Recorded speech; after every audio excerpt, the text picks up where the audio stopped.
नमस्कार। आपका मेरे YouTube चैनल युवा एस्ट्रो पर फिर से स्वागत है। आज हम जानने वाले हैं कि कब है मोक्षदा एकादशी।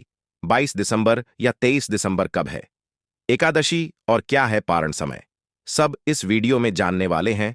वीडियो में अंत तक बने रहे और वीडियो पसंद आए तो वीडियो को लाइक और चैनल को सब्सक्राइब करें।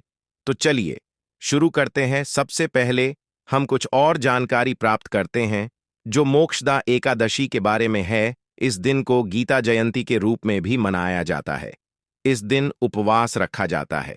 गीता जयंती के दिन उपवास रखने से और भगवद गीता का पाठ करने से मन पवित्र होता है, शरीर स्वस्थ रहता है, साथ ही समस्त पापों से भी छुटकारा मिल जाता है।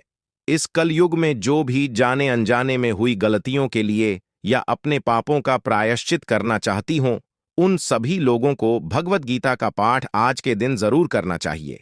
मोक्षदा एकादशी भगवान श्री नारायण को अति प्रिय है। इस दिन नियम पूर्वक व्रत रखकर जो भक्त श्री हरि की शरण लेते हैं उनके सभी दुख तो नष्ट होती ही है, साथ ही उन्हें जीवन के अंत में मोक्ष भी मिल जाता है। यह एकादशी परम पवित्र और मोक्ष तयनीय है। कथा के अनुसार चंपा नगरी में राजा वेखानस का राज्य था। राजा अपनी प्रजा का अपने संतान की तरह पालन पोषण किया करता था। नगर की जनता राजा की प्रजा के प्रति न्याय व्यवस्था से बहुत खुश थी। एक रात राजा ने स्वप्न में देखा कि उनके पूर्वज नरक में घोर यातनाएं भोग रहे हैं। पितरों का ऐसा हाल जानकर राजा बहुत दुखी हुआ और सुबह होते ही उन्होंने राज्य के पुरोहितों को बुलाकर पूर्वजों की मोक्ष प्राप्ति का उपाय जाना।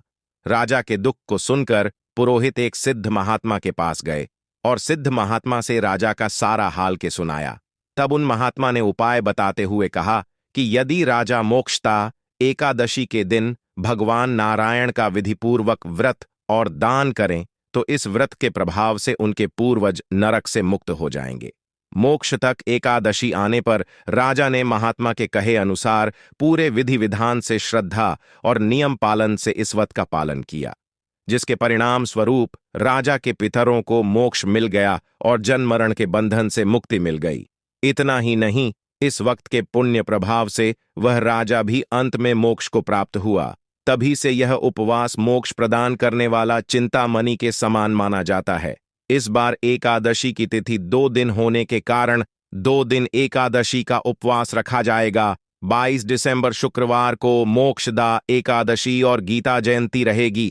23 दिसंबर शनिवार को दुजी एकादशी रहेगी और इस एकादशी को वैसे तो सभी मोक्ष प्राप्ति की चरक्ति वाले व्रत उपवास रख सकते हैं, लेकिन दूसरी एकादशी का व्रत मुख्यतः या वेस्टर्न संप्रदाय के लोग या इस्कॉन से जुड़े हुए लोग रखते हैं।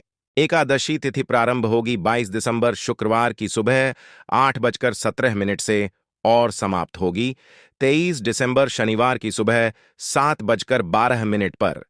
द्वादशी तिथि प्रारंभ होगी 23 दिसंबर शनिवार की सुबह 7:13 से और समाप्त होगी 24 दिसंबर रविवार की सुबह 6:24 पर। 22 दिसंबर शुक्रवार को सूर्योदय सुबह 7:08 पर और सूर्यास्त होगा शाम 5:42 पर।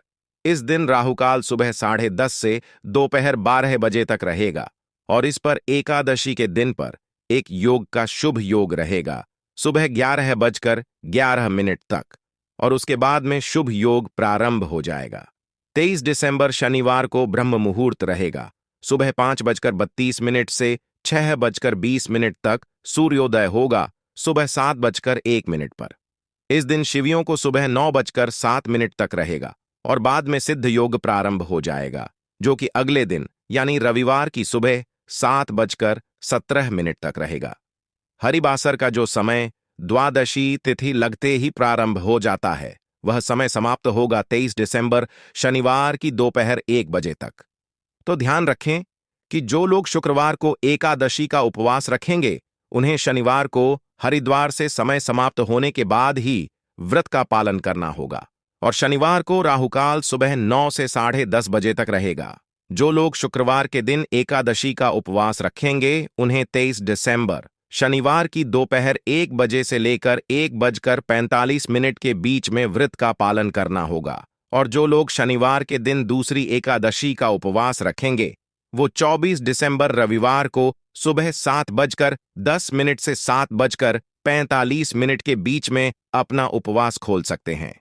हालांकि रविवार को इस समय द्वादशी तिथि समाप्त हो गई होगी और क्रोधी तिथि प्रारंभ हो जाएगी, लेकिन नियमों के अनुसार त्रयोदशी तिथि के प्रथम पहर में भी एकादशी का उपवास खोला जा सकता है, जिसका कोई दोष नहीं लगता।